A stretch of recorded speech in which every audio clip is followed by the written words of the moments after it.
themelet tona, nëse ai ndërton këtu, jashtë kufizimit pronës vetë, jashtë njollës pronës që ka çuna zhtë për ndërtim, ai cënon direkt sigurinë e objektit tonë dhe jetën tonë. Ato zotrit na erdhën këtu, na thanë që muri nuk do prishet.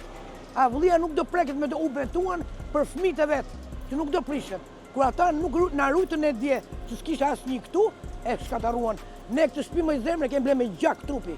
Jemi me pensionar jetojmë këtu, nuk jetojmë me drogë, pisliqe. Çdo pallat ndërtimi bëhet rrethimi. Investohet në rrethim. Këta kanë po ish rrethimin e këtij. Arsyeja pse është po ish rrethimi. Kjo do të më udit kjo punë, pse apo ish rrethimi. Ata shohin më mirë. Se apo ish një dhe të bëjnë distancën, bëjnë çfarë dojnë ata tokë të bëjnë distancën. Mos rrezikohet pallati jote, bëjnë distancën. Kaq dojmë ne. Në mënyrë të kundërligjshme është shkelur prona jon. Objekti i ngjitur po dëmton, ka dëmtuar pronën private, e shembën murin darës, për cilin IMT-ja, siç paraqiten në videon e parë, i njoftoi që nuk duhet të prekin, sepse pasuria në cilën e ndodhemi nuk është e tyre, nuk kanë të drejtë ta cënojnë. Pasuria është në shërbim të gjithë pallatit dhe kjo është kthyer me dokumentacion nga ASHK-ja Durrës, përgjigje firmës ndërtuese dhe AZH-s. Në mënyrë të kundërligjshme dje është shembur muri, siç vërehet, duke na cënuar pronën tonë.